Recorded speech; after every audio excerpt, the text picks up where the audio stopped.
Hello student, very good morning. कैसे हो सब? आपके लिए अगेन एक गुड न्यूज़ है कि आज हम genetic engineering with genetics complete करने वाले हैं, ख़त्म करने वाले हैं अपनी सेकेंड यूनिट। फर्स्ट यूनिट अपन ने ली थी फ्लावरिंग प्लांट्स में रिप्रोडक्शन, और दूसरा यूनिट लिया अपन ने जेनेटिक्स। लेकिन अपन ने जेनेटिक्स तो कंप्लीट कर ली थी अभी तक, लेकिन अपना अभी तक जेनेटिक इंजीनियरिंग चल रहा है, ठीक है, जो 3 लेक्चर हो चुके हैं उसके।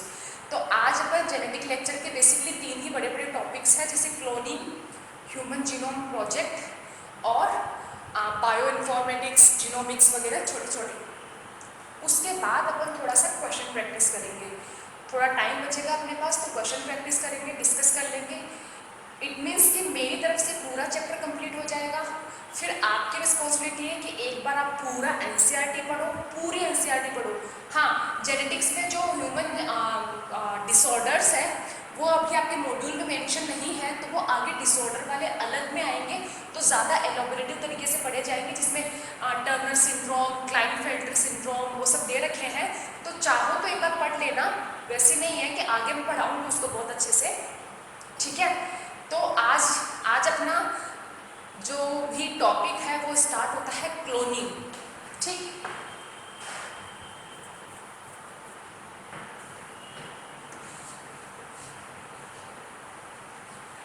क्लोनिंग क्या होता है? क्लोनिंग होता है एग्जैक्ट कार्बन कॉपी बनाना। जेरोक्स मशीन देखिए, सब जेरोक्स निकलवाते हैं, वो एक तरीके की क्लोनिंग है। वो किस चीज़ की क्लोनिंग है? आप जो पेपर उसमें डाल रहे हो वो जेरोक्स होने के लिए, उसकी क्लोनिंग, उसके क्लोन्स बन रहे हैं। याद करो, अपन ने प्लांट्स में भी क्लोनिंग पढ़ ली है। रिप्रोडक्शन इन फ्लावरिंग प्लांट के अंदर अपन ने प्लांट्स में क्लोनिंग पढ़ ली है। अब कहाँ याद कराऊँ आपको? जब अपन ने वेजिटेटिव प्रोपगेशन पढ़ा था, जिसमें अपन ने पढ़ा था गुटी प्रेशर वाला पढ़ा था, लेयरिंग से पढ़ा था अपन ने वो चीज़, जिसमें जैस्मीन में था, स्ट्रॉबेरी में था। वो क्या हो रहा था, एक तरीके से प्लांट के किसी एक सेल को लेके, सेल मतलब पार्ट को लेके, पार्ट के अंदर सेल ही है, स्मॉलेस्ट यूनिट ऑफ ऑर्गन, उससे नया प्लांट लिंक बन रहा था। वो एक तरह से क्लोनिंग हुआ ना, एग्जैक्ट कॉपी बन रही थी उसकी। वैसे ही आज जो अपना क्लोनिंग है वो बेसिकली ह्यूमन के लिए, सॉरी एनिमल्स के लिए है। एंड क्योंकि प्लांट्स के लिए अपन ने पढ़ लिया है, प्लांट्स के लिए वो वेजिटेटिव प्रोपगेशन के लिए होता है, और बैक्टीरियाज में वो होता है एसेक्सुअल रिप्रोडक्शन से, जैसे कॉन्जुगेशन हुआ, या फिर माइसीलियम से हुआ, जैसे फंगस में होता है माइसीलियम से होता है, ठीक है। तो वो चीज़ें अपन पढ़, वो चीज़ें आगे आगे जैसे प्लांट डाइवर्सिटी पढ़ेंगे ना, वो चीज़ें आ जाएगी। इंपॉर्टेंट नहीं है, क्लोनिंग वर्ड ही बेसिकली एनिमल क्लोन के लिए बना हुआ है। अब एनिमल क्लोन, अब आप बताओ, कोई भी एक्सपेरिमेंट होगा तो डायरेक्ट कभी भी ह्यूमन बीइंग पे एक्सपेरिमेंट नहीं परफॉर्म किया जाएगा लेबोरेटरीज में, क्योंकि क्या पता एक्सपेरिमेंट फ्लॉप हो गया और उसकी डेथ हो गई तो उसका जिम्मेदार कौन होगा? साइंटिस्ट होगा कि उसके पेरेंट्स होंगे? कोई नहीं लेगा ना जिम्मेदारी। तो कभी भी इशू क्रिएट ना हो, इसलिए हमेशा एनिमल्स को लिया जाता है, और एनिमल्स भी वो लिए जाते हैं जो तादाद में हो। ऐसा नहीं कि जो एक्सटिंक्ट स्पीशीज हो। अब जैसे एक्सटिंक्ट स्पीशीज कौन सी चल रही है? राइनोसिरोस चल रहा है अभी, लायन, शेर चल रहा है, लेपर्ड चल रहा है, हाँ ये सब चल रहा है। तो इनकी थोड़ी उठा सकते हैं, पर इन पे कोई एक्सपेरिमेंट नहीं फ्लो कर सकते हैं अपन। इन पे तो सिर्फ अपन जब कोई एक्सपेरिमेंट 5 से 10 बार सक्सेस हो जाता है तो उनके क्लोन बढ़ाने के लिए, उनकी स्पीशीज बढ़ाने के लिए उन पे परफॉर्म कर सकते हैं अपन। उन पे एक्सपेरिमेंट करा नहीं जाता है, परफॉर्म नहीं किया जाता है, ठीक है। उनको एग्जैक्ट सक्सेसफुल बनने के बाद उनमें परफॉर्म किया जाता है। उसी तरीके से ह्यूमन बीइंग पे नहीं किया जाता। तो क्लोनिंग का बेसिक मीन है to form the exact carbon copy, ठीक है, किसी भी ऑर्गेनिज्म का। तो मैं लिख देती हूँ,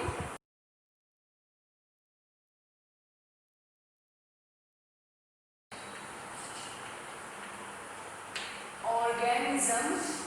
अब वो कहाँ से होगी? वो दोनों पेरेंट्स में से किसी एक से भी हो, किसी एक से होगी, दोनों से नहीं होगी। सोचना, अगर दोनों मिलके अगर एक जाइगोट या फिर एक ऑर्गेनिज्म बना रहे हैं, that's called reproductive part, that's called successful reproduction. Reproduction नहीं करवाना है, यहाँ पे अपन ने गैमीट फ्यूज नहीं करवाना है, यहाँ पे अपन को एक ही जैसे मेरे जैसा का जैसा यहाँ पे खड़ा कर देना, जस्ट लाइक रोबोट होता है ना, लेकिन वो क्या है, वो मशीनरी होता है। मशीनरी की बात नहीं हो रही है यहाँ पे हो रही है जैसा मेरे हाव भाव है, जैसे मेरे बाल, जैसे मेरे ऊपर से लेकर नीचे तक मेरा जैसा स्केलेटन है वैसा का वैसा ही एक दूसरा खड़ा कर देना, वो होता है क्लोन। उस मैकेनिज्म को बोलते हैं क्लोनिंग। तो ये पेरेंट्स के द्वारा ही आएगी कि नहीं आएगी?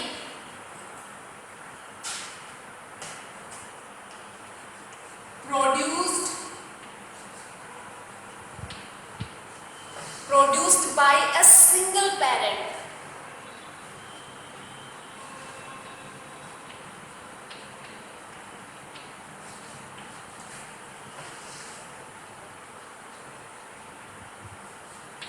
Without reproduction.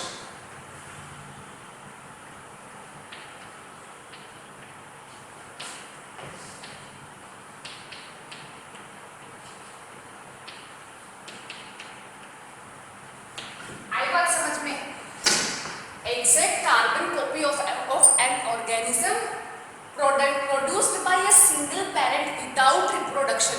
रिप्रोडक्शन हो गया तो फिर वो क्लोनिंग नहीं होगा, रिप्रोडक्शन होके गैमेट फ्यूज होके वो जाइगोट ही बनने वाला है। ठीक है, अब होता है कि क्लोनिंग की शुरुआत किसने की और ये सब थोड़ा सा इसका हिस्ट्री है। तो हिस्ट्री में ये है कि 1969 में,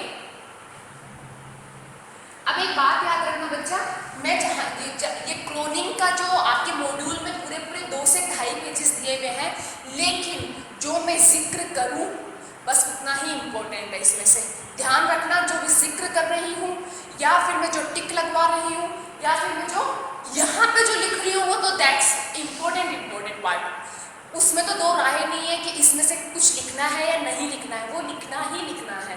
ठीक, 1969 में एक साइंटिस्ट थे J.B. गुर्डन,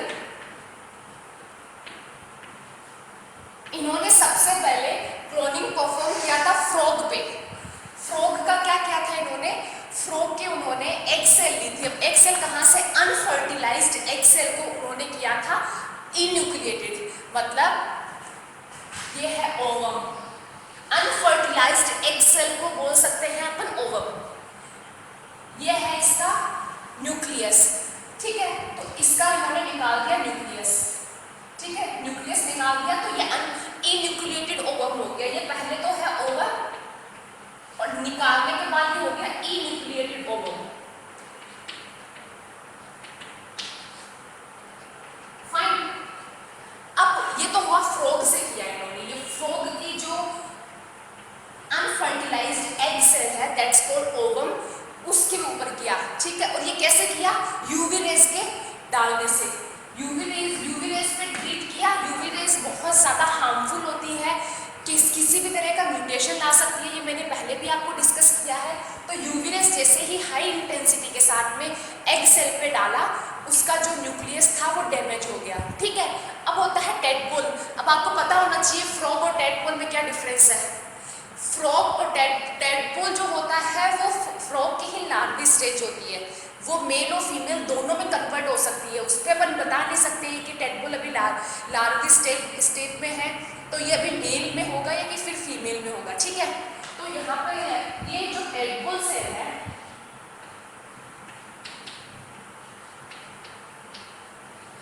tadpole I think P silent होता है मे बी।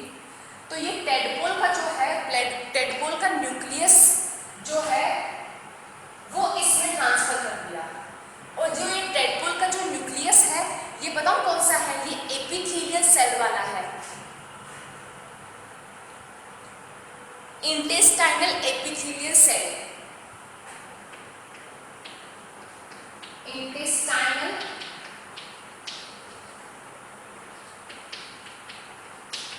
Epithelial cell. ठीक है, तो ये इन्यूक्लिएटेड है अभी इसका, तो इसके अंदर न्यूक्लियस तो चाहिए ना फॉर सर्वाइवल, तो इसका न्यूक्लियस निकाल के इस पे ट्रांसफर कर दिया। इजी होता है, लेबोरेटरीज में ये चीजें बहुत ज्यादा फरमाई गई है तो फिर अब बहुत इजी हो गया है। ठीक है, तो इसमें इसका ट्रांसफर इसमें कर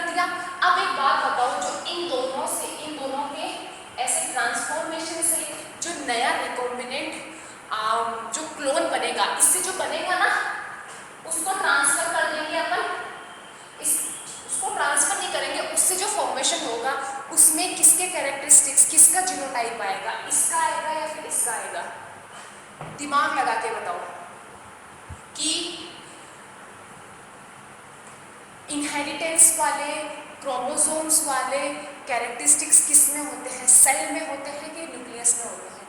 डीएनए, आरएनए, जीन्स कहाँ लोकेटेड होते हैं? न्यूक्लियस में। तो जिसका न्यूक्लियस आ रहा है, जो आपकी फीलियल स्टेज है वो उसी पे जाएगी। तो इसका न्यूक्लियस आ रहा है तो ये डेड बॉल का ही होगा, इस पर डेड बॉल के ही कैरेक्टर्स आएंगे, ठीक है। ये था इसका एक्सपेरिमेंट, पहला एक्सपेरिमेंट इसके किया गया था, लेकिन इसका एक्सपेरिमेंट फ्रॉग पे था, बस इतना सा याद रखना है, ये था इसका एक्सपेरिमेंट। अब जो सबसे बड़ा एक्सपेरिमेंट था वो डॉली पे था। डॉली क्या थी? शीप, भेड़, हाँ, उसके ऊपर था। उसका वाला एक्सपेरिमेंट इम्पोर्टेंट है एग्जाम के पॉइंट ऑफ व्यू से, क्योंकि कई बार पूछ लिया जाता है कि what is the example of nuclear transplantation technique. तो आपको पता होना चाहिए कि कौन कौन से जो क्लोन बने हैं उसमें कौन कौन सी टेक्निक यूज की गई है। ऐसा नहीं है ना कि सब में न्यूक्लियस को ही ट्रांसप्लांट किया गया है, किसी में पूरी की पूरी सेल को भी ट्रांसप्लांट किया गया होगा, जैसे इसमें न्यूक्लियस को किया है, ठीक है। आगे बहुत सारे एग्जाम्पल्स हैं मुझे बताऊंगी अभी मैं, उसमें कई कई तरीके से टेक्निक्स को अपनाया गया है, ठीक है। चलो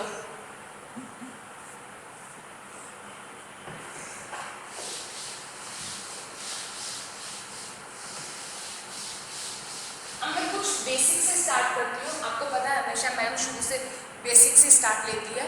अपने बॉडी, हमें अपना जो ह्यूमन बीइंग का बॉडी है या फिर किसी भी एनिमल सेल है वो कितनी तरह की सेल्स रखता है?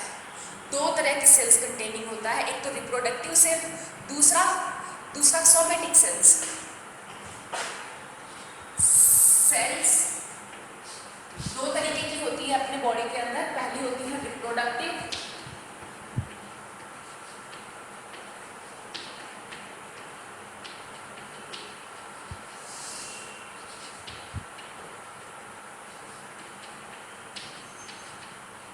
ओके, एक होती है रिप्रोडक्टिव, दूसरी होती है सोमेटिक सेल। अब आप जल्दी से मुझे ये बताओ कि अपने अंदर क्रोमोसोम्स कितने होते हैं?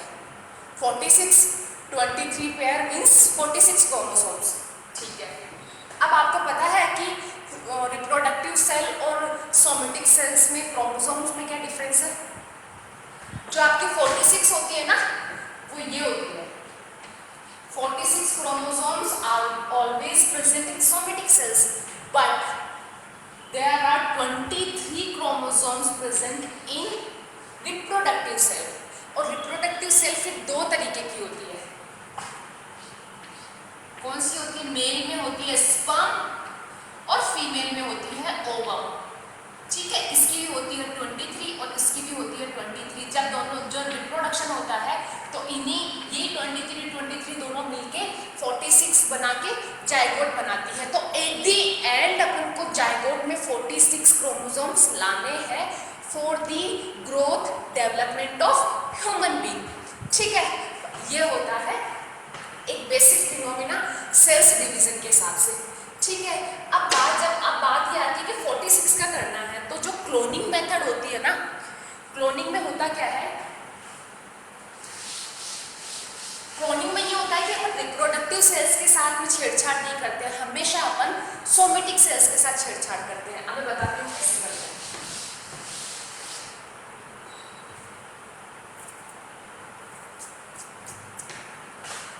ये अपनी सोमेटिक ऊपर का भी मिटाई देती हूँ।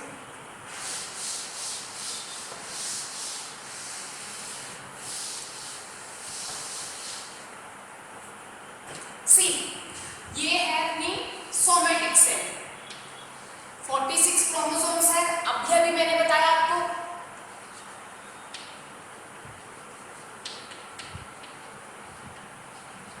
ठीक। दूसरी, हाँ, इसके न्यूक्लियस को एक्सट्रैक्ट कर दिया, ये न्यूक्लियस बाहर निकाल दिया, फाइन, 46 क्रोमोसोम्स है। अब दूसरा अपना लेते हैं अपन रिप्रोडक्टिव सेल, ओवम लेते हैं अपन। ये अपना ओवम है, जल्दी बताना इसके अंदर की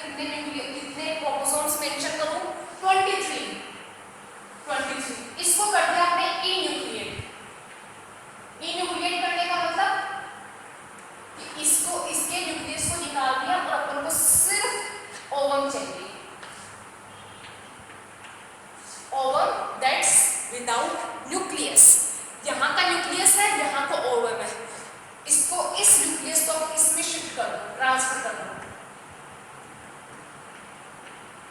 ट्रांसफर। ठीक है, तो ये जैसे ही ट्रांसफर हुआ इसके अंदर, तो ये जो बना, ये तो है अपना ओवम और ये हो गई 46 वाली क्रोमोसोम। आई बात समझ में? चलो ये हो गया। उसके बाद क्या करना होता है? उसके बाद में ना इसमें इलेक्ट्रिक फील्ड दिया जाता है। इलेक्ट्रिक फील्ड क्यों दिया जाता है?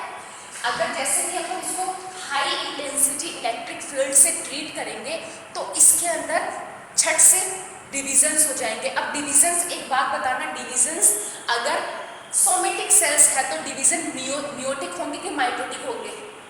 मियोटिक या mitotic? Meiotic is related to reproduction and mitotic is related to somatic, vegetative, reproduction. ये सब ठीक है? तो यहाँ पे अपन जैसे ही इलेक्ट्रिक फील्ड से ट्रीट करेंगे तो यहाँ पे माइटोटिक डिवीजन स्टार्ट होंगे, वो भी बहुत ज़्यादा फास्ट प्रोसेस के साथ।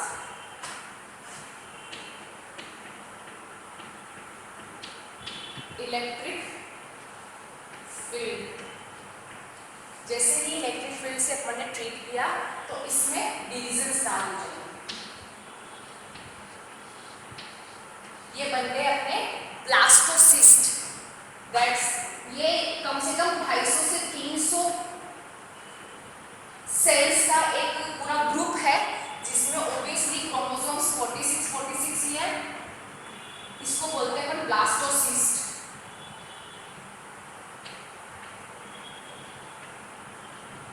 ये है अपना ब्लास्टोसिस्ट। अब ये जो ब्लास्टोसिस्ट बना हुआ है, ठीक है, इसको ट्रांसफर करते हैं अपन वूम ऑफ फीमेल।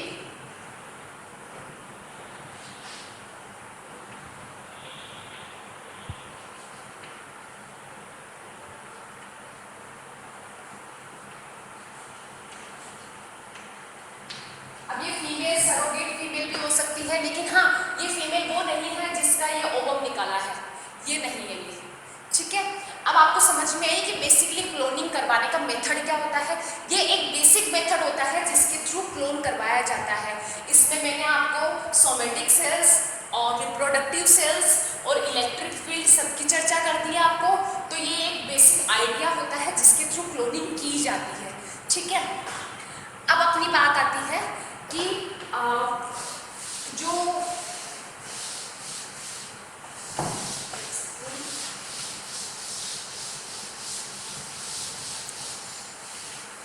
अब आप थोड़ी सी अपनी शीट निकालना। शीट में आपको मैं टिक करके बताती हूँ, थोड़ी सी हिस्ट्री है, जैसे किस साइंटिस्ट ने कौन सा क्लोन बनाया, कौन सी टेक्निक अपनाई, क्या नाम दिया, ये इम्पोर्टेंट है।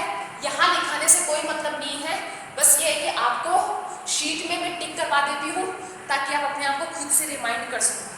पहला टिक लगाओ आप। टिक तो क्या है, ये जो 5 ही दे रखे हैं, पांचों इंपॉर्टेंट है, लेकिन आप ये देखना कि जैसे मार्च 1995 का है रोजलिन इंस्टीट्यूट दैट स्कॉटलैंड का, इन्होंने बनाया था मैगन और Morgan.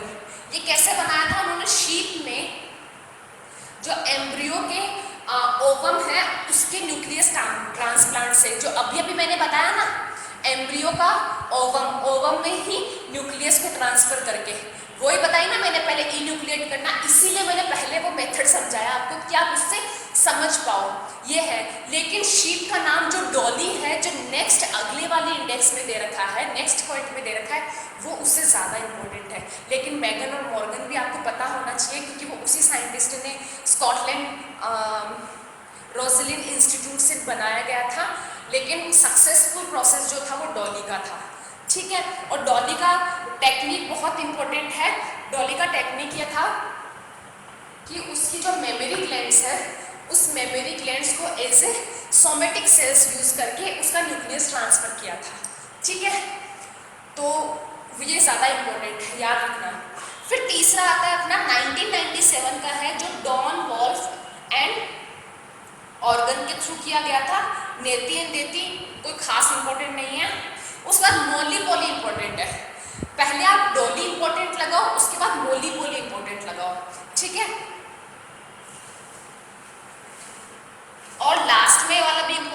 That is कॉटो and coworkers. इन्होंने काउ पे किया था, काउ के एडल्ट सेल से उन्होंने ओवम के अंदर न्यूक्लियस ट्रांसफर किया था और उसको नाम भी दिया था जॉर्ज एंड चार्ली। बहुत अच्छे अच्छे नेम है, ठीक है। अब ये बताओ, एक बात बताना कि अभी भी इटली में क्या हो रहा है, डॉक्टर एंटिनरी है वो अभी भी जुटे हुए हैं ह्यूमन क्लोन बनाने के लिए। ह्यूमन क्लोन बहुत कुछ इजी टास्क नहीं है, अभी वो उनका प्रोसेस चल रहा है। लेट्स सी कि कब तक पढ़ने को मिल जाएगा कि हो गया है सक्सेसफुल, लेकिन ये एथिकली सही नहीं होगा। अभी मैं आगे बताऊंगी आपको कि वो कैसे सही नहीं होगा। इसमें बहुत सारे मेजर इश्यूज है जो सोशली एंड एथिकली थोड़ा गलत साबित करते हैं क्लोनिंग को ह्यूमन बीइंग में बनाना, ठीक है। अब नेक्स्ट अपना आता है टाइप्स ऑफ क्लोनिंग। हाँ, मैं बता ही देती हूँ, लिखूँ क्या यहाँ पे। टाइप्स ऑफ क्लोनिंग होता है, टाइप्स ऑफ क्लोनिंग में 5 होता है: gene cloning, animal cloning, cell cloning, microbial cloning and plant cloning. Plant cloning अपन पढ़ लिए हैं, vegetative propagation, reproduction in flowering plant में पढ़ चुके हैं, कोई जरूरत नहीं यहाँ पढ़ने की। माइक्रोबियल देखा जाए तो बैक्टीरिया एंड फंजाई, इन दोनों में अपन पढ़ेंगे प्लांट किंगडम के अंदर। माइसीनियम, काइटिन वाइटिन जो होता है उनका, उसके थ्रू, कॉन्जुगेशंस के थ्रू, वेजिटेटिव के थ्रू, एसेक्सुअल प्रोडक्शन के थ्रू, कोनिडिया के थ्रू, ये सब चीजें अपन पढ़ेंगे प्लांट किंगडम में। फिर कौन सा बताया मैंने, सेल क्लोनिंग। सेल क्लोनिंग एक तरीके से न्यूक्लियस क्लोनिंग वाला ही हुआ जो एनिमल क्लोनिंग में आ जाएगा। तो बेसिकली अपन को पढ़ना क्या है, बेसिकली अपन को अभी यहाँ पे डिस्कस करना है एनिमल क्लोनिंग।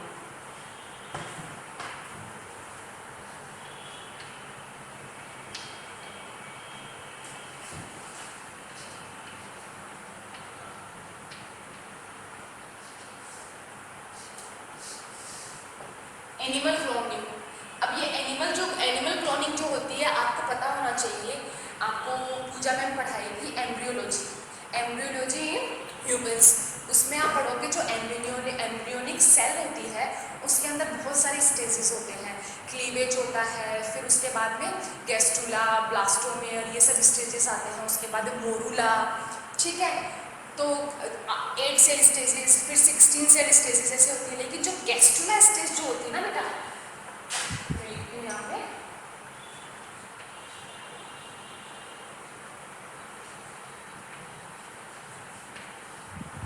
गैस्ट्रुला के बाद में जो होता है ना वो टोटिपोटेंसी बंद हो जाती है।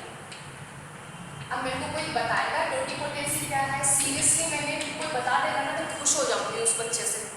टोटिपोटेंसी मैंने कहाँ यूज की थी? ये टर्म मैंने यूज किया था रिप्रोडक्शन इन फ्लावरिंग प्लांट के अंदर। कब किया था? जब गुहा माहेश्वरी का मैंने आपको पढ़ाया था एंड्रोजेनिक प्लांट वाले में। क्या बताया था कि उसने एंथर की एक सेल लेके पूरे एंथर को उसने कल्चर मीडिया में कल्चर करवाया था। तो एक सेल से पूरा प्लांटलेट बन गया था, ठीक है। तो टोटिपोटेंसी का मतलब यही होता है, एक छोटे से सेल से पूरे ऑर्गेनिज्म का बन जाना, ऑर्गन्स का बन जाना, दैट्स कॉल्ड टोटिपोटेंसी, ठीक है। मैं ये बोलना चाह रही हूँ कि जो आपने एम्ब्रियोलॉजी, जो एम्ब्रियोनिक सेल होती है जहाँ पे मेल स्पर्म ओवम से ट्रांसफ्यूज होके फ्यूज होने के बाद में जाइगोट बनाता है। जाइगोट बनने के बाद में उसमें क्लीवेज होता है, फिर ब्लास्टोमेर बनता है, गैस्ट्रुला बनता है, मोरूला बनता है, ये सारी स्टेजेस होती है। तो इन स्टेजेस में जो गैस्ट्रुला स्टेज होती है, जो तीसरे नंबर की स्टेज होती है, उसके बाद में उस एम्ब्रियोनिक सेल का टोटिपोटेंसी 0 हो जाता है। मतलब कि अब तक उस गैस्ट्रुला तक अगर वो 2 पार्ट में बढ़ जाता तो ट्विंस बन जाते, अगर वो 3 पार्ट में बन जाता तो 3 सिबलिंग्स बन जाते, अगर वो एक ही रह गया है तो एक ही जाके बच्चा एक ही बनेगा। बोलने का मतलब ये है कि अगर एक सेल 2 में बट गई तो दोनों अलग अलग इंडिपेंडेंटली अपने आप में ग्रो करेगी, दैट्स कॉल्ड टोटिपोटेंसी, ठीक है। तो गैस्ट्रुला तक टोटिपोटेंसी होती है, उसके बाद में टोटिपोटेंसी नहीं होती है। तो एनिमल क्लोनिंग को मेथड और एंड प्रोडक्ट के बेसिस पे दो टेक्निक्स में बांटते हैं, रिप्रोडक्टिव और थ्योरेटिकल।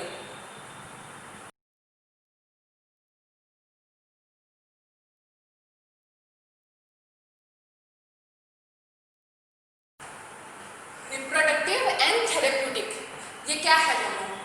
ये दोनों टेक्निक्स है। अब ये मतलब ये टेक्निक तो नहीं बोल सकते, मेथड बोल सकते हैं। ये मेथड किस बेसिस पे है? टेक्निक और एंड प्रोडक्ट। एंड प्रोडक्ट क्या बन रहा है? एंड प्रोडक्ट अगर पूरा का पूरा ऑर्गन बन रहा है या फिर सेल बन रहा है या फिर जो भी बन रहा है, उसके बिहाफ पे अपन ने इसको दो डिवीजन में बांटा है। अब ये जो रिप्रोडक्टिव है, इनमें तीन तरह के मेथड, तीन तरह के ट्रीटमेंट यूज किए जाते हैं, जिसके नाम है, फर्स्ट है ब्लास्टोमियर सेपरेशन।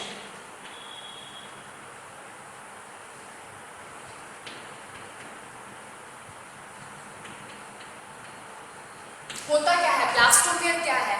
एम्ब्रियोनिक्स, वापस एम्ब्रियोलॉजी में जाओ, मैंने अभी गेस्टुला बताई थी, गेस्टुला, ब्लास्टोमियर, ब्लास्टोसिस्ट, ये सब एक एक आगे से आगे बढ़ने वाली स्टेजेस है। तो ये जो 8 सेल ब्लास्टोमियर स्टेज जो होती है,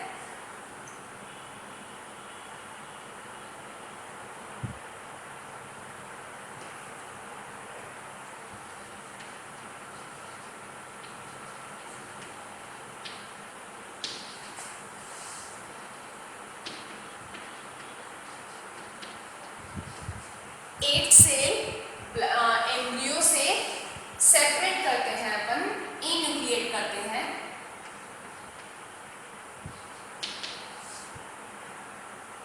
और उसके बाद में उसको वुंड में ट्रांसफर कर देते हैं। किसको कर देते हैं? सेपरेशन के बाद किसको कर देते हैं? ब्लास्टोमियर को। मतलब ये जो एम्ब्रियोनिक सेल जो है ना, एम्ब्रियोनिक में जो क्लीवेज होता है, क्लीवेज के बाद में छोटी छोटी ऐसी स्टेजेस बन जाती है ना, ऐसे इधर आके, ये होती है ब्लास्टोमियर। जब ये 8 सेल स्टेज होती है ना, 8 सेल स्टेज में क्या होता है कि हर सेल को सेपरेट कर दिया जाता है। ठीक है, हर सेल 8 की 8 सेल एक दूसरे से सेपरेट हो जाएगी। फिर इनके सेपरेट होने के बाद में इनको इन्यूक्लिएट किया जाता है। इन्यूक्लिएट करने के बाद में इनको वुंड में ट्रांसफर कर दिया जाता है। वुंड कौन सा? जो सरोगेसी के लिए तैयार है, जो फीमेल, उनमें ट्रांसफर किया जाता है। तो हुआ ना, एक ब्लास्टोमियर से 8 अलग अलग क्लोन बन गए। वो जाके वहाँ पे अपना पूरा डेवलपमेंट करेंगे उसके वुंड के अंदर। चाहे वो ह्यूमन बीइंग है तो 9 मंथ्स का होगा, एलिफेंट है, चूहा है, जो भी है, तो उनकी एक ना गेस्टेशन पीरियड के अकॉर्डिंग करेगा। लेकिन वो 8 तरीके के क्लोन बन गए, एक तरीके के आइडेंटिकल कैरेक्टरिस्टिक्स लिए हुए, फिनोटाइप जीनोटाइप दोनों। तो ये होता है blastomere separation.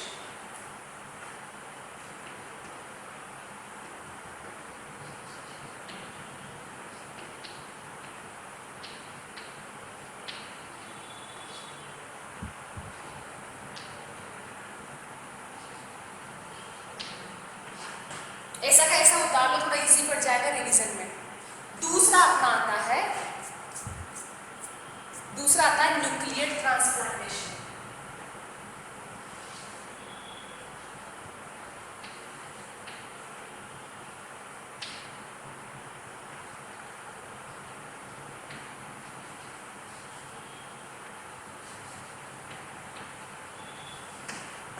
Nuclear transplantation method होता क्या है? ये जो डोली बनाई गई थी ना, वो इसी मेथड से बनाई गई थी, इसलिए इम्पोर्टेंट है ये। मैं डोली वाला ही आपको सीन बता देती हूँ, ये किस में से क्या निकाला था, तो वो ज़्यादा इजी पड़ जाएगा आपके लिए समझना। डोली वाला क्या क्या क्या केस हुआ था और कैसे उसको शिफ्ट बनाया गया था।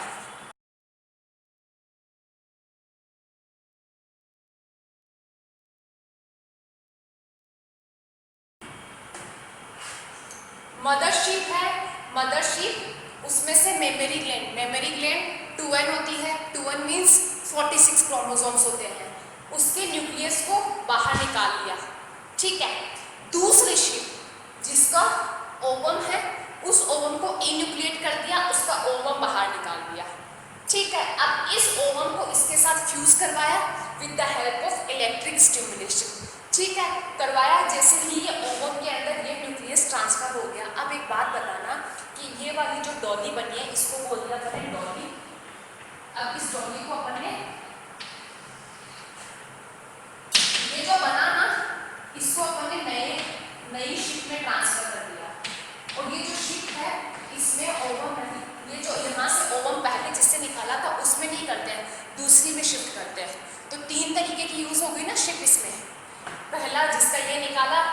दूसरे का ये निकाला, तीसरी जिसमें ट्रांसफर किया। लेकिन तीसरी ये वाली तो हो सकती है, लेकिन ये नहीं हो सकती। ठीक है, आई बात समझ में? अब देखो, आप ही बताओ, जो डॉली बनी उस डॉली में कैरेक्टरिस्टिक्स किसके होंगे? मदर शिप मेमोरी वाले के होंगे या फिर अनदर शिप जिसका मैंने ओवम लिया? नहीं, जिसका न्यूक्लियस है उसी पे कैरेक्टरिस्टिक्स होंगे, उसी की डिट्टो कॉपी बनेगी डॉली। ठीक है, चलो, ये किसने बनाई थी? ये बनाई थी इयान विल्मुट। इयान विल्मुट, ये साइंटिस्ट थे। कई बार ये एग्जाम में आ जाता है। डॉली किससे रिलेटेड है? इयान विल्मुट के एक्सपेरिमेंट से। फ्रॉग वाला एक्सपेरिमेंट था जेबी गुडन का, लेकिन जेबी गुडन ने डॉली पे काम नहीं किया था। दोनों थोड़े से मिक्स मैच के वाले क्वेश्चंस बन जाते हैं। ठीक है, तीसरा बताती हूँ मैं मेथड, वो है होनोलुलु टेक्निक।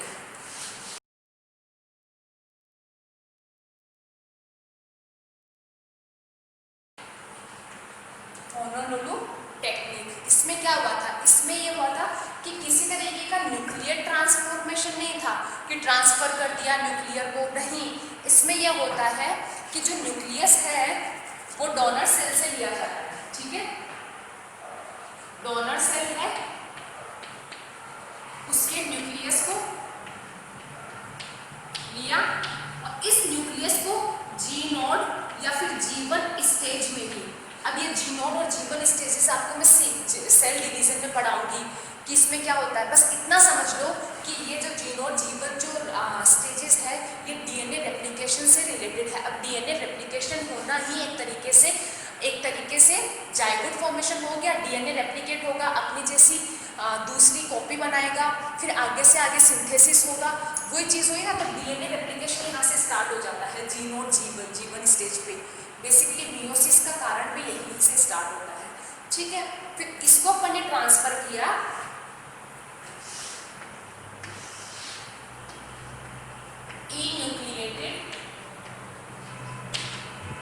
इन्यूक्लिएटेड ओवम में।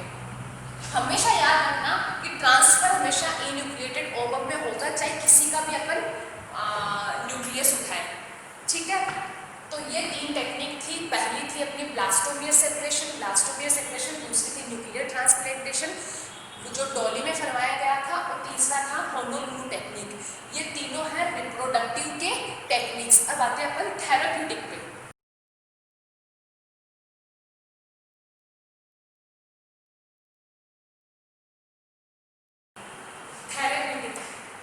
ये किस लिए ज़रूरी है? थेरेप्यूटिक नाम से समझ में आता है कुछ थेरेपी से रिलेटेड है।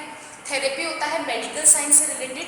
तो मेडिकल साइंस में कई चीज़ें होती है, जैसे कि एल्जाइमर ट्रीटमेंट हुआ या फिर पार्किंसोनिया डिजीज़ हुई। अपन को ये डिजीज़ पता चल गई अगर कि किस जीन में डिफेक्ट होने से हुआ या फिर कौन से ऑर्गेनिज्म में डिफेक्ट होने से हुआ है, तो अपन कई बार ऐसा कर सकते हैं ना कि अपन को अगर पता चल गया तो हम वैसा का वैसा उसमें ट्रांसफ़र कर दे। इट मीन्स, जैसे मैं बताना चाहूँ, हाँ, सबसे अच्छा एग्जाम्पल आपको पता है कि जब भी न्यूबॉर्न बेबी का जन्म होता है, न्यूबॉर्न बेबी आता है, इस दुनिया में आता है, तो वो एक तरह की एक रॉड से, एक तरह की पाइपलाइन से अपनी मदर से कनेक्टेड होता है वूम्ब के अंदर। उस पाइपलाइन को क्या बोलते हैं? उसको बोलते हैं अम्बिलिकल कॉर्ड, जो प्लेसेंटा से घिरा हुआ होता है। ठीक है ना, प्लेसेंटा और अम्बिलिकल कॉर्ड क्या करते हैं? वो मदर से बच्चे के अंदर न्यूट्रिएंट्स, ऑक्सीजन और सारा पानी वानी सब कुछ उसको देते हैं। यही होता है उसका काम बेसिकली। अब बाहर आने के बाद तो उसको बाहर से फीड किया जा सकता है, इसलिए उसको कट कर दिया जाता है। समझ रहे हो? उसको देसी भाषा में नाल बोलते हैं। समझ रहे हो? तो अपने जो पुराने ज़माने के लोग थे, अपने एंसेस्टर्स जो थे, अपने दादी परदादा ये सब, तो वो क्या करते थे कि जब उस टाइम पे हॉस्पिटल्स में ना डिलीवरीज नहीं होती थी, उस टाइम पे हॉस्पिटल में नहीं होते थे, घर में ही दाई माँ आती थी, घर में ही लेबर पेन स्टार्ट होके फिर घर में ही बेबी का बर्थ हो जाता था, ये चीज़ होती थी। तो फिर क्या करती थी वो दाई माँ, क्या करती थी, पूरी जो अम्बिलिकल कॉर्ड होती थी ना, वो मदर से और न्यूबॉर्न बेबी से दोनों से काट के उसको थैली में रैप अप करके और फिर बोल दिया जाता था इसको कोई जगह दफना के आ जाओ, खड्डा खोद के दफना के आ जाओ। ये उस चीज़ को बहुत शुभ काम मानते थे। समझ रहे हो? ये क्यों माना जाता था? वो उनको पता था कि ये काम की चीज होती है, बट उनको ये नहीं पता था कि ये किस तरीके से काम की चीज होती है। पता है किस तरीके से इसकी काम की चीज होती है? उनको स्टेम सेल्स बोलते हैं। स्टेम सेल्स आर दो cell which can convert in anything, any type of cell. देखो ब्लास्टोसिस्ट जो होता है ना, वो दो सेल से बना हुआ होता है। एक होती है स्टेम सेल्स, दूसरी होती है अपनी वेजिटेटिव या फिर सोमेटिक सेल्स बोल सकते हैं। Stem cells are those cells which can convert in any type of cells. तो मतलब अगर किसी भी इंसान को हैंडीकैप हो गया, एक्सीडेंट हो गया, ठीक है, एक्सीडेंट हो गया, हाथ कट गया पूरा, यहाँ से शोल्डर से उसका हाथ कट गया, ये होता है। अगर सुनो ध्यान से, अगर वो जब उस बच्चे ने या फिर उस आदमी ने जिस टाइम पे जन्म लिया था, उसकी अम्बिकल कॉर्ड को जब काटा गया था, प्लेसेंटा को काटा गया था, रैपअप करके अगर उसको प्रिजर्व करके रख देते, किस में रखते? स्टेम सेल्स बैंक में। तो वो आदमी अगर अपना हैंडीकैप की वजह से सफर कर रहा है तो वो नहीं करता। कैसे नहीं करता? उसके वहां से बैंक से वो स्टेम सेल्स लेके आते वापस, अपना उनका खुद का पार्सल, जैसे अपन लॉकर में अपना ज्वेलरी रख के आते हैं, तो लॉकर में भी मेंशन होता है ये किसका है, और अपने पास भी उसकी डिटेल होती है किसका है। वैसे ही वो स्टेम सेल्स का पूरा पार्सल रखा हुआ होता है बैंक में, स्टेम सेल बैंक में। फिर उसको क्या करते हैं कि अपनी पूरी कंडीशन लिख देते हैं कि मेरे साथ ऐसा ऐसा हो गया, मुझे वो मेरा चाहिए वापस। अपन लेके आते हैं, और वो रखने का भी क्या, वो खुद थोड़ी लेके जाते हैं, अपन खुद उनको प्रिजर्व करवाते हैं। क्यों करवाते हैं? क्योंकि उनको वैसा टेम्परेचर चाहिए, -डिग्री टेम्परेचर चाहिए फॉर सर्वाइव करने के लिए। क्योंकि अगर अपन ने मिट्टी में गाड़ दिया उसको, तो वो ज़्यादा दिन तक सर्वाइव नहीं कर पाएगी, क्योंकि उनको प्रॉपर टेम्परेचर नहीं मिल रहा है, ठीक है ना। तो अपन को चाहिए कि अपन रिजर्व रखें, तो फिर अपन उसको स्टेम सेल्स बैंक में अपन उसको प्रिजर्व रख सकते हैं। फिर वहाँ से लेके आने के बाद उन स्टेम सेल्स को बाहर निकाल के, जो भी हैंडीकैप पर्सन है उसके शोल्डर, जो भी उसका पार्ट डैमेज हुआ है, उसके वहाँ से उसको न्यूक्लियस को बाहर निकाल के, और उसके ओवम में उन स्टेम सेल्स को ट्रांसफर करके, किसके ओवम में? जो सोमेटिक सेल्स है उसके शोल्डर की, उसको ट्रांसफर करके वापस नया का नया ऑर्गन बना सकते हैं। यस, ऐसा हो चुका है और ऐसा होता है। ऑर्गन ट्रांसप्लांटेशन यही होता है, लेकिन डिपेंड करता है ना कि आपकी स्टेम सेल्स कितनी ज़्यादा एफिशिएंट है, ठीक है। चलो, तो मैं बताने की कोशिश कर रही हूँ, थेरेप्यूटिक क्लोनिंग वो इसी से रिलेटेड होता है कि मेडिकल साइंस के अंदर किसी भी डिजीज को दूर करने के लिए जिस टेक्निक को अपनाया जाता है क्लोनिंग के लिए, दैट्स कॉल्ड थेरेप्यूटिक। इसमें ये होता है कि जो ब्लास्टोसिस्ट होता है उसको वुंड में ना ट्रांसफर करके सीधे एक सॉल्यूशन में ट्रीट किया जाता है।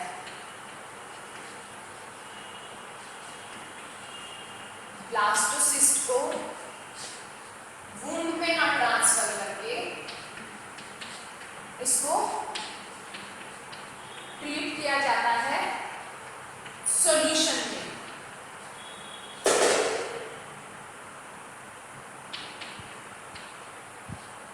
ठीक है, इसको सॉल्यूशन में ट्रीट किया जाता है।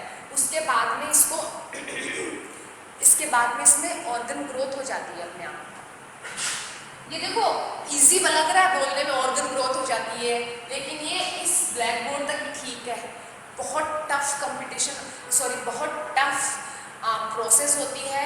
सक्सेसफुल होने में भी कितने सारे एक्सपेरिमेंट लग जाते हैं,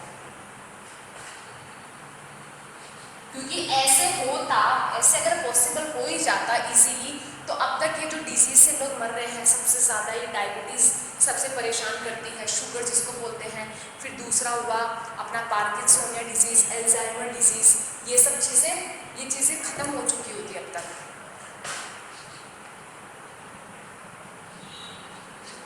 ओके, ये था अपना एनिमल क्लोनिंग।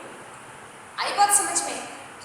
चलो, अब अगला जो अपना है टॉपिक वो है कि क्लोनिंग के एडवांटेज क्या है, क्लोनिंग क्लोनिंग के डिसएडवांटेज क्या है। एडवांटेज तो यही है कि किसी भी चाहे वो एग्रीकल्चर में हो, एग्रीकल्चर में भी क्या होता है कि अगर जैसे वो राइस वाला केस मैंने उसमें बताया था कि अगर ईल्ड अच्छी है, राइस की ईल्ड अच्छी है, अगर टेस्ट में अच्छा है, सब कुछ अच्छा है उसका, और डिजीज रेजिस्टेंट भी है, तो उसको स्टोर रखने के लिए आगे से आगे क्लोनिंग करते रहते हैं। उसी तरीके से जो एक्सटिंक्ट स्पीशीज है, राइनोसिरस हुआ, लायन हुआ, लेपर्ड हुआ, जो भी अभी भी चल रहे हैं, हिप्पोकैम्पस हुए, ये जो एक्सटिंक्ट स्पीशीज है इनको अपन रिजर्व रखने के लिए जूलॉजिकल पार्क्स में, बोटनिकल गार्डन्स में रिजर्व रखने के लिए, नेशनल पार्क्स में क्लोन्स बना के उनकी पॉपुलेशन इंक्रीज कर सकते हैं। और तीसरा बस यही कि आगे अपन एक से एक पॉपुलेशन को बढ़ा के थोड़ा सा वर्कलोड को भी कम कर सकते हैं ह्यूमन के। अब ये तो दी भी है और एक एम5 सीमा वाला भी दे रखा है। बस इम्पोर्टेंट ये है जो बस आप समझ लो मैकेनिज्म क्या है। अब एक बताओ डिसएडवांटेज क्या है। डिसएडवांटेज ये है कि मैंने बोला कि साइंटिस्ट लगे हुए तो हैं ह्यूमन क्लोन को बनाने के लिए, लेकिन उनको सोशली और एथिकली बहुत सारे अपोजिशन का सामना करना पड़ रहा है। ऐसा क्यों? एक बात बताना, अगर किसी देखो सबसे बड़ा डिसएडवांटेज, अगर किसी को पता चल गया कि मेरे जैसा ही मैं ऑफस्प्रिंग बनाने में सक्षम हूँ, वो भी सिंगल, without any reproduction and fertilization, without any marriage, अगर ये हुआ तो उसको पता चल जाएगा कि मुझे शादी जैसी झंझट पालनी नहीं है जिंदगी में, तो फिर सोशली इम्बैलेंस हो जाएगा ना पूरा का पूरा अपना कम्युनिटी। सबको ही नहीं ये सोच लिया, मैंने सोच लिया कि मेरे जैसा मैं पैदा कर सकती हूँ बिना रिप्रोडक्शन, बिना फर्टिलाइजेशन के, तो मुझे फिर ज़रूरत ही क्या है। मैं सोचूंगी बस मैं कमाऊंगी, खाऊंगी, पीऊंगी, ऐश करूंगी, मुझे किसी के साथ में रहना नहीं है, कुछ करना नहीं है, मुझे ज़रूरत लगी तो मैं अपना क्लोन बना लूंगी। ठीक है, तो ये इम्बैलेंस वाली चीज़ हो जाएगी, सोशली इम्बैलेंस हो जाएगा। एथिकली कैसे हुआ कि अगर वो बन भी जाता है क्लोन, तो अगर उसको कोई बड़ी डिजीज हो गई, डिसऑर्डर हो गया, तो फिर उसकी जिम्मेदारी कौन लेगा? Who will responsible for him? ना मदर, क्योंकि दोनों मदर, अगर वो रिप्रोडक्शन से बनता, मदर फादर दोनों के उसमें जीनोम होते, जीन्स होते, तो कहीं ना कहीं वो रिलेट करता। क्लोन है तो फिर कोई उसका तो अता पता ही नहीं रखेगा। और फिर दूसरी चीज़, कई बार होता है ना कि पावर ऑफ अटर्नी किसके नाम होएगी। आजकल ये होता है ना कि पेरेंट्स की पावर ऑफ अटर्नी में लड़का और लड़की दोनों का सेम पार्टिसिपेशन होता है। अब समझ लो किसी पेरेंट्स के 2 बच्चे हैं, एक लड़का और एक लड़की, और उन्होंने फिर उसके जो मेल है पेरेंट, उनका मन किया कि मैं एक क्लोन बना लेता हूँ, क्लोन बना लिया उन्होंने, तो वो क्लोन जो है क्या उसको भी बराबर का हक मिलेगा उनकी पावर ऑफ अटर्नी में? नहीं मिलेगा, एथिकल इश्यूज आ जाएंगे। बस यही कारण है कि अभी तक ह्यूमन क्लोनिंग को अभी तक गवर्नमेंट की तरफ से यस नहीं मिला है, लेकिन साइंटिस्ट अभी सक्सेसफुल ट्राई कर रहे हैं कि हम उसे इस तरीके से पेश करें कि वो बैलेंस भी हो जाए, और जो बड़े बड़े कॉजेज है, ड्रास्टिक चेंजेस है, थोड़े क्राइसिस एकदम से हो जाते हैं, उनमें वो सरवाइव कर जाए और थोड़ा सा थेरेप्यूटिकली या फिर और अच्छे तरीके से हम उसको पेश कर पाए कि गवर्नमेंट भी इस चीज़ को ना नहीं कर पाए। ठीक है, ये क्लोनिंग अपना यहाँ खत्म होता है। अब नेक्स्ट अपना जो टॉपिक स्टार्ट होता है that is genomics.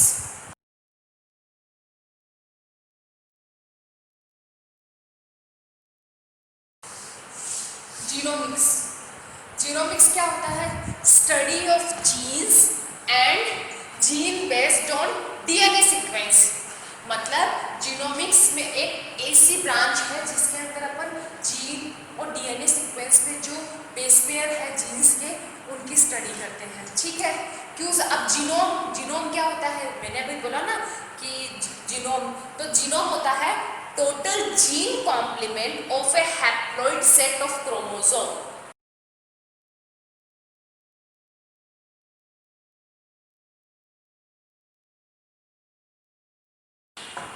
Total gene gene complement of a haploid cell of chromosome, ये होता है जीनोम। अब जीनोम क्यों? क्योंकि अपना जो नेक्स्ट टॉपिक है उसको बोलेंगे फिर ह्यूमन जीनोम प्रोजेक्ट। अब ये ह्यूमन जीनोम प्रोजेक्ट क्या है, इसके लिए मैंने जीनोम का नाम बताया, क्योंकि अभी बोलते हैं आपके मैम ये जीनोम क्या है। ह्यूमन समझ में आ गया, प्रोजेक्ट समझ में आ गया, जीनोम क्या है? जीनोम होता है कि किसी भी हैप्लॉइड सेल, अब हैप्लॉइड सेल कौन से बोल सकते हैं अपन? प्रोकैरियोट्स। प्रोकैरियोट्स होती है, यूकैरियोट्स में भी होती है रिप्रोडक्टिव सेल्स होती है हैप्लॉइड, ठीक है ना।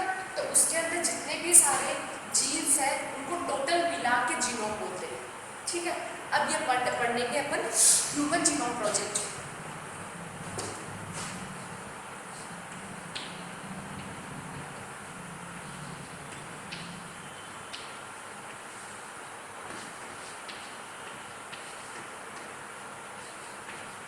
ह्यूमन जीनोम प्रोजेक्ट क्या है? ये ह्यूमन जीनोम प्रोजेक्ट,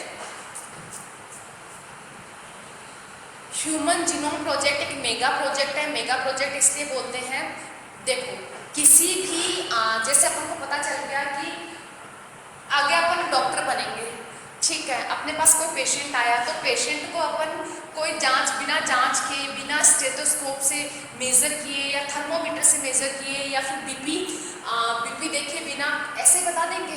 तुम्हारा शक्ल देख के लग रहा है कि तुम्हें कोरोना हो गया है, बोल देंगे? बिल्कुल नहीं बोलेंगे, डॉक्टर तो बिल्कुल नहीं बोलेगा ऐसा, ठीक है ना।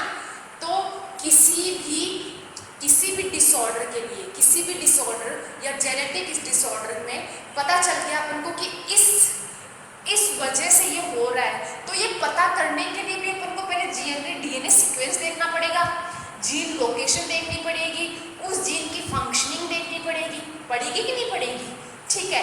हाँ, तो बस वो ही होता है ह्यूमन जीनोम प्रोजेक्ट, कि इस प्रोजेक्ट में पूरे जो भी अपने ह्यूमन बीइंग के अंदर जो भी animal cell, bacterial cell, fungal cell जितनी भी है उनके अंदर पूरा जीनोम का स्टडी किया जाता है। पूरे के पूरे जीनोम का स्टडी करके उनको एक कॉपी पेन पे लिखा जाता है।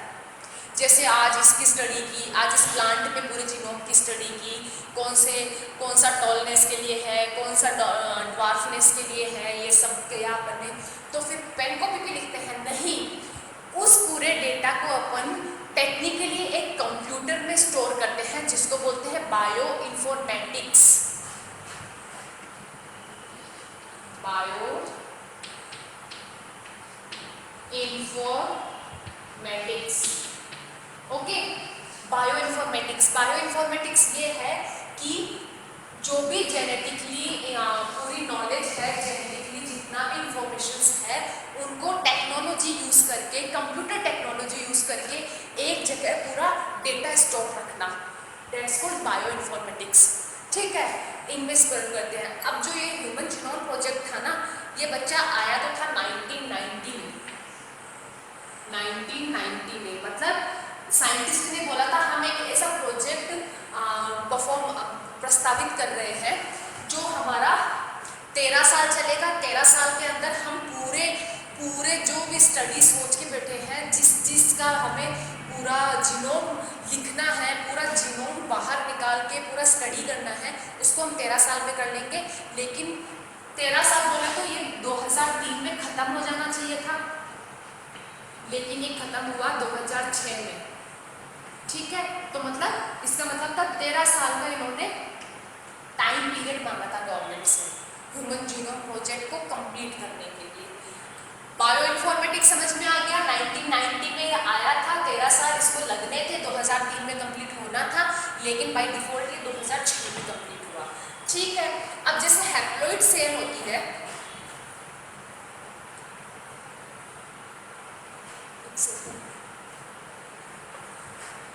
हाँ, हैप्लॉइड सेल है और डिप्लॉइड सेल। हैप्लॉइड सेल कौन सी होती है? प्रोकैरियोट्स में। मैं एक्सेप्शंस की बात नहीं कर रही हूँ अभी, एक मोटे तौर पे जिस कैटेगरी में लिया जाता है उसकी बात कर रही हूँ, प्रोकैरियोट्स। और डिप्लॉइड्स आर यूकैरियोट्स।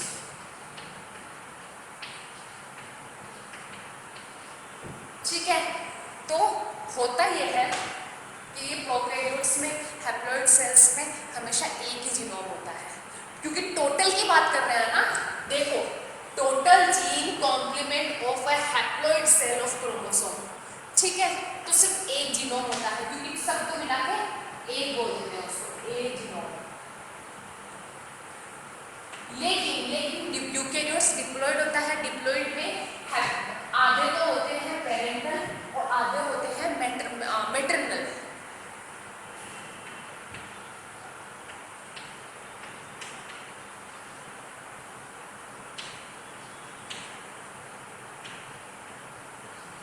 तो 1 + 1 = 2. Two genomes are present in eukaryotes as well as one genome is present in prokaryotes. ठीक है, ये बेसिक है ह्यूमन जीनोम प्रोजेक्ट का।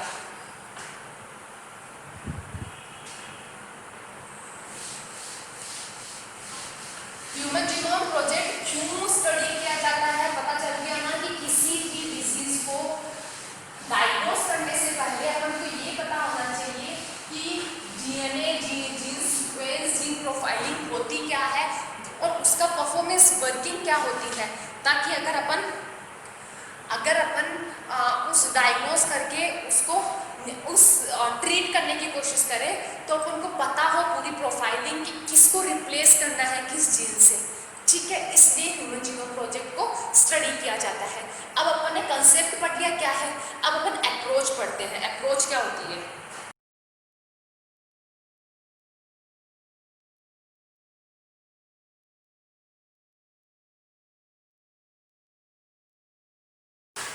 क्या लिखा मैंने लिखा अप्रोच को अपन दो अप्रोचेस में डिवाइड करते हैं। पहली है अपनी sequencing of only coding part, second है ब्लाइंड सीक्वेंसिंग। क्या है blind sequencing approach?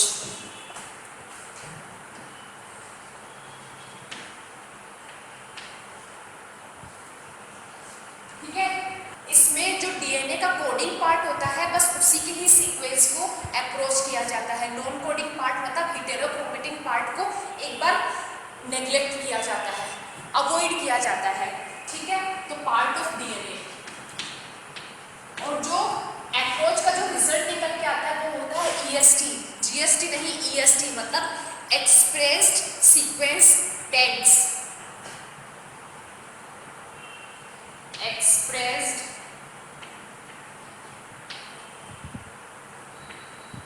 Sequenced tags, ये इंपॉर्टेंट वर्ड है, शीट में दिया हुआ है, लिख लो। ईएसटी मतलब ह्यूमन जीनोम प्रोजेक्ट को अप्रोच करने के लिए, सबसे पहले स्टार्ट करने के लिए दो अप्रोचेस में क्या कर सकते हैं। पहला है sequencing of only coding part of DNA, that's called EST मतलब एक्सप्रेस्ड सीक्वेंस टैग्स, ये इसका रिजल्ट होता है। और दूसरा होता है ब्लाइंड सीक्वेंस। अब बता सकते हो ब्लाइंड नाम से ही होता है कि आंखें बंद है, चाहे कोडिंग पार्ट आ रहा हो चाहे नॉन कोडिंग पार्ट आ रहा हो, इसको मतलब नहीं होता, इसको बोलते हैं sequence annotation. Non coding plus coding part,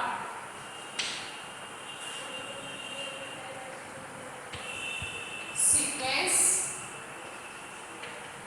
annotation.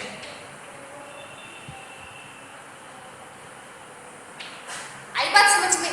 Sequence annotation बोलते हैं। ये दोनों टर्मिनोलॉजी पूछ ली जाती है ह्यूमन जीनोम प्रोजेक्ट में, वो बहुत अच्छे से नहीं बता रखी है, इसलिए मैं आपको एक्सप्लेन कर रही हूँ कि इसको छोटे छोटे इंडेक्स, आप तो 1.5 महीना हो गया मैडम से पढ़ते हुए, अब आपको समझ में आना चाहिए कि मैम हमेशा इंडेक्स, चार्ट फॉर्म और डिफरेंस में बताने में ज़्यादा बिलीव रखती है, क्योंकि मैम को ऐसे याद होता है इसलिए। ठीक है, दूसरा होता है ब्लाइंड सीक्वेंस अप्रोच, उसमें नॉन कोडिंग और कोडिंग पार्ट दोनों को सीक्वेंस किया जाता है, उस टर्मिनोलॉजी में सीक्वेंस इनोटेशन बोलते हैं उसको।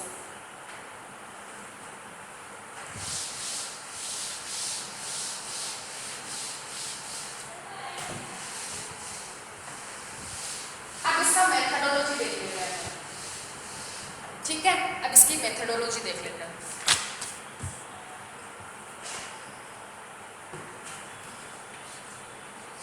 कि किया कैसे जाता है ये मेथड, किया कैसे जाता है, अप्रोच समझ में आ गई कि स्टार्ट करने के लिए अप्रोच कैसे किया जाता है। अब मेथड, कौन सा मेथड अपनाया जाता है, ठीक है। तो मेथडोलॉजी में होता है कि सबसे पहले डीएनए को एक्सट्रैक्ट किया जाता है। अब बार बार मैं ये चीज बोलूँ कैसे किया जाता है तो बच्चा मुझे अच्छा नहीं लगेगा कि लास्ट लेक्चर में मैं जेनेटिक्स की शुरुआत की बात बोल रही हूँ। डीएनए को एक्सट्रैक्ट करना, डिजायर्ड डीएनए को कैसे एक्सट्रैक्ट किया जाता है, with the help of lysozyme enzyme, with the help of chitinase enzyme, पता है सब कुछ। चलो डीएनए अपन ने लिया, डिजायर्ड डीएनए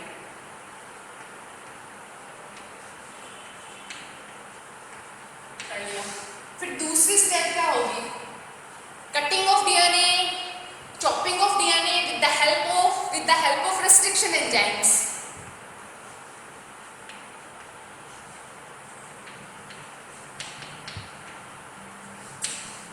अब रेस्ट्रिक्शन एंजाइम्स ने क्या कर दिया, फ्रेगमेंट्स बना दिए।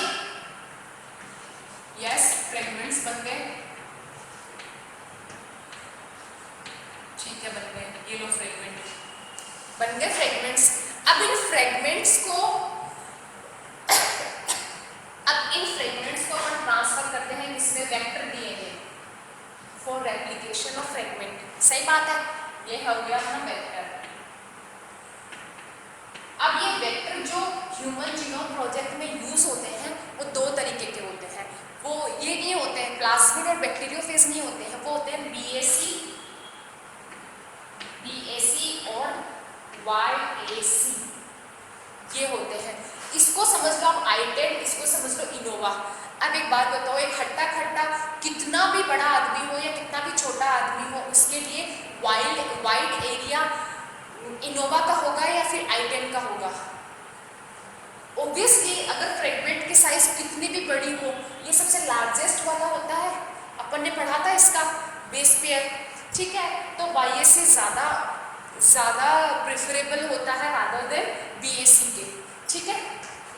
तो वाईएसी ज़्यादा यूज किया जाता है क्योंकि फ्रेगमेंट की साइज कितनी भी हो, ये आराम से उसमें वेक्टर को रेप्लिकेट कर लेगा।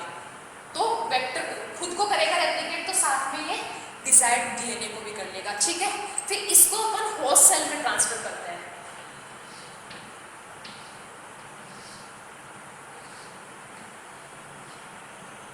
ये अपनी होस्ट सेल है कि नहीं, ये होस्ट सेल कोई सी भी हो सकती है। ये बैक्टीरिया के लिए बैक्टीरियल आर्टिफिशियल क्रोमोसोम वाली भी हो सकती है और ईस्ट वाली भी हो सकती है, ठीक है। लेकिन ईस्ट वाली ज़्यादा प्रेफरेबल होती है, मैंने बता दिया था, just for length of DNA, ठीक है, बेस पेयर की लेंथ के अकॉर्डिंग। अब ये होता है कि ये इसमें अपनी कॉपीज होस्ट सेल में करता क्या है, ये होस्ट सेल में जाके अपनी copies number of copies increase करता है, यही करता है लास्ट में। तभी तो जाके एक से बहुत सारी कॉपीज बन पाती है, फिर आगे की प्रोसेस कंप्लीट हो पाती है। तो ये होता है increase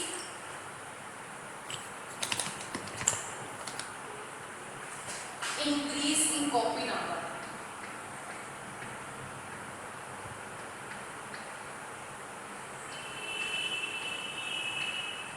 increase in copy number, ठीक है। उसके बाद क्या किया जाता है, उसके बाद में जो डीएनए की सीक्वेंसिंग है, डीएनए की सीक्वेंसिंग को जानने के लिए एक मेथड अपनाया जाता है जिसको बोलते हैं सैंडर्स मेथड।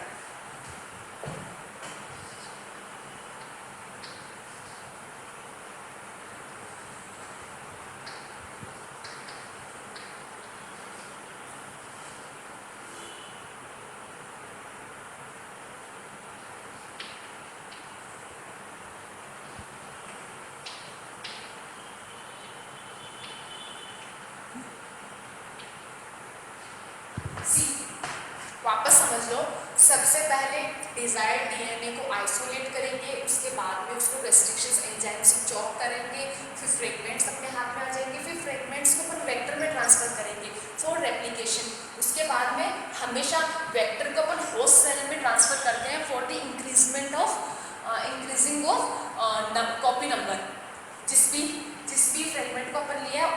इंक्रीज के लिए, ठीक है। अब फिर वो बैक्टीरियल BSC YAC दोनों हो सकता है, लेकिन YAC ज़्यादा प्रेफरेबल होता है क्योंकि इसका base pair length size parameter ज़्यादा बड़ा होता है। फिर उसको DNA सीक्वेंसिंग को मेजर करने के लिए सैंडर्स मेथड को यूज़ किया जाता है। फाइन, चलो अब आप ह्यूमन जीनोम प्रोजेक्ट के फीचर्स दे रखे हैं आपको शीट के अंदर। आप शीट ओपन कर लो। मैंने आपको बताया था कि मैं टिक लगवाऊंगी कौन कौन सा इंपॉर्टेंट है, बस उसी को रीड करने की जरूरत है, फालतू की चीज़ देखने की कोई ज़रूरत नहीं है। तो सबसे पहले फीचर्स है।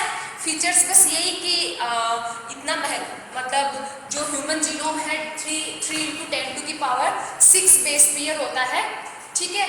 और उसकी जो कॉस्टिंग होती है वो $9 बिलियन होती है। तो बहुत ही ज़्यादा बड़ा प्रोजेक्ट इसलिए बोलते हैं, मेगा प्रोजेक्ट इसलिए बोला जाता है इसको, क्योंकि इसकी कॉस्टिंग जो होती है वो $9 बिलियन की होती है, ठीक है। ये अब हो गया, ये तो इसकी कॉस्टिंग वगैरह की बात की अपन ने। 3×10⁹ बेस पेयर होता है इसका ह्यूमन जीनोम। उसके बाद होता है कि फीचर्स दे रखे हैं, कोई खास बड़ा बात नहीं है, बस ये एक फीचर ज़्यादा इंपॉर्टेंट है। 2% से भी कम जीनोम प्रोटीन को कोड कर सकता है। 2% से भी कम, बहुत माइनर सी चीज़ होती है 2%, उसको भी कोड कर सकता है with the help of sequencing coded method EST, ठीक है। अब थोड़ी टर्मिनोलॉजी है कि फर्स्ट किसमें किया गया था, सबसे बड़ा कौन सा है, सबसे छोटा कौन सा है, बहुत इंपॉर्टेंट है। बेसिकली इस मेथड से क्वेश्चन बने ना बने, इससे जो अभी जो टिक लगवा रहे हैं इससे बनते ही बनते हैं। तो पहला जो है कि यीस्ट का जो जीनोम बनाया गया था वो फर्स्ट यूकैरियोटिक जीनोम था, जिसका कंप्लीट सीक्वेंस निकाल लिया गया है। कि क्वेश्चन बन सकता है कि कौन सी फर्स्ट यूकैरियोटिक सेल है जिसका कंप्लीट सीक्वेंस अपने के पास आज रेडी है in the form of bioinformatics, तो वो है यीस्ट। यीस्ट भी कौन सा, सैक्रोमाइसिस सेरेविसाई, ठीक है ना, फंगस होती है, सॉरी नहीं, ये तो यीस्ट है जो यूकैरियोटिक है, ठीक है। उसके बाद में ये नाम है सैक्रोमाइसिस सेरेविसाई, ये यीस्ट एक तरीके की। फिर दूसरा है, ये जो दे रखे हैं बेस पे और जीन नंबर कोई ज़रूरत नहीं है, लिली, इकोलाई, बैक्टीरियोफेज, कोई ज़रूरत नहीं है याद करने की। फिर आओ अपनी first prokaryotic cell, first prokaryote जिसका कंप्लीट जीनोम सीक्वेंस अपने पास है, दैट इज हीमोफिलस इन्फ्लुएंजी, ठीक है, जो जुकाम करता है वो वाला। दूसरा है फर्स्ट यूकैरियोटिक, जो मैंने अभी अभी बताई आपको, कौन सी, सैक्रोमाइसिस सेरेविसाई, दैट इज यीस्ट। फिर है फर्स्ट प्लांट जिसको सीक्वेंस कर लिया गया है, दैट इज अरेबिडोप्सिस थालियाना। इसका जिक्र रिप्रोडक्शन इन फ्लावरिंग प्लांट में भी था, लेकिन मैंने उसको स्किप कर दिया था, आगे आएगा वो, ठीक है, इसलिए मैंने इसको नहीं लिया था, क्योंकि उसके पूरे जीनोम को स्टडी कर चुके हैं। तो उसके जीनोम के बिहाफ पे अपन बता सकते हैं कि कौन से जीन में कौन से रिप्लेसमेंट से क्या हो सकता है, या फिर क्या करने से किसको रोका जा सकता है। वो ही बेसिकली ह्यूमन जीनोम प्रोजेक्ट का मोटो था, ठीक है। अब आगे आता है कि फर्स्ट एनिमल जिसके ऊपर जिसके कंप्लीट जीनोम सीक्वेंस को अपन ने प्राप्त कर लिया है, वो है अपना निमेटोड है, कोई खास इंपॉर्टेंट नहीं है, ठीक है। अब अपनी बात आती है,